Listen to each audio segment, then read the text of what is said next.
MMA Rants and Raves, WEC 48, Urijah Faber versus José Aldo. Guys, let's talk about this fight for a minute. Really interesting how it started out. It looked like this was really going to be a competitive match. I mean, these guys were standing up. It looks like they wanted to strike with each other, which really surprised me as far as Faber. I thought he was just going to go for immediate takedowns. But it seemed like it was going to be interesting. And there's something that I just didn't expect throughout the entire fight. You just saw Aldo not being as aggressive as he was. He's really been taking it to his opponents. This guy is blowing people away first, second round, getting victories. And he didn't do that with Faber. He was so patient.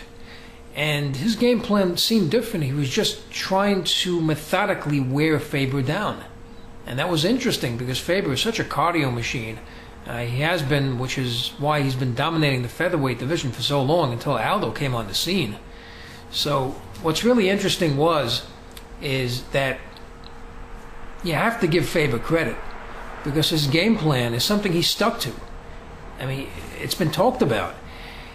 He was trying to test Aldo where he hasn't been tested before because everybody tried to test him and they lost. He's been blowing people away right away, taking it to his opponents and being dominant with his striking. So he said, you know what, let me try to get him into deep waters because that's where Faber's been successful. A cardio machine. And the guy doesn't get tired. He's stronger later in the fight. And that's what he successfully did. He was trying to test him there because the reason is because he knew that he couldn't strike with this guy. And he knows it's like really tough to get him down. So he said, look, let's get it into later in the fight. Maybe he'll be weakened and softened up and then I can go for some takedowns. And that's what it seemed he was trying to do. He's always trying to get inside. But it's difficult when you're dealing with a longer, bigger guy that's so deadly. You got to be so careful, even when you shoot for takedowns. And he even tried. It's just that Aldo is so quick. And then Aldo's game plan seemed to be different. He was much more patient, and he respected Faber's striking ability and, of course, his wrestling ability. So he thought of a plan. And his plan was to methodically pick apart Faber. He just started to go for those leg kicks. He threw so many of them. I mean, it just seemed leg kick after leg kick. And both of their plans worked. The problem was that Faber just couldn't stand anymore. You know, those leg kicks, they just seem harmless when you watch them, but they really are very effective. They just wear you out. You just can't stand on your leg anymore. And that's what happened towards the end. Look at the end of the fourth round where Faber just fell down. When he started to take them, he just couldn't take them anymore. He was probably in excruciating pain, and then he got him in that crucifix position. And he was saved by the bell at the end of that because he was in a very, very bad position, an impossible position to do anything but just take shots to the head and just look at the clock and hopefully it'll run out and get back to his feet and do something in the fifth round. But, you know, if you can't stand anymore, what are you going to do? And this looks like exactly what happened in UFC 112, if you remember the Gracie Hughes fight. Look what Hughes did. He didn't want to get on the ground with Gracie, so he methodically picked him apart with leg kicks, and at the end, Gracie couldn't even stand at the end of the fight anymore. And that's exactly what happened here, guys. It's really interesting what this guy did, and the reason he was trying to get deep into the fight, this is the point I was trying to make, is because Aldo's been tested in all different facets. He's just been blowing his opponents away first, second round.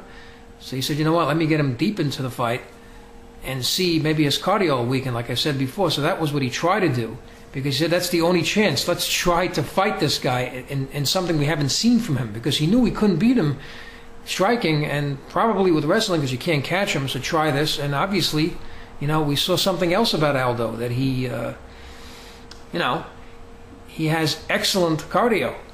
And he can actually get deep into a fight and dominate like he did. So it was a great fight. You got to give Faber credit. You know, it was he really fought his heart out, and it was a good fight.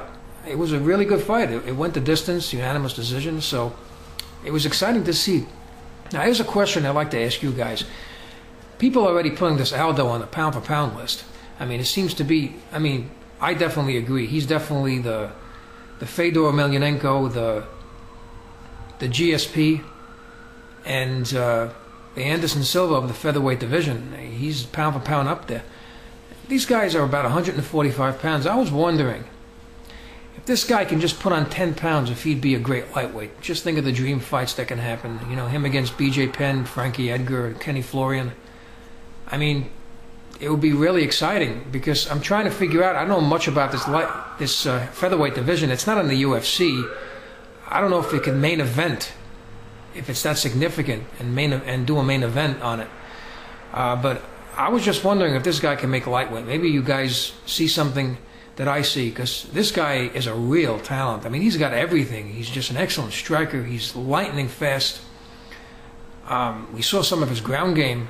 He's pretty good on the ground too, so he's well-rounded and great cardio. Wow. I mean, I was just blown away by this guy's performance. So I'd like to know what you think about that. I'd like to know what you think about all the fights that happened in WEC 48. Please leave your comments, rate this video, and thank you for tuning in.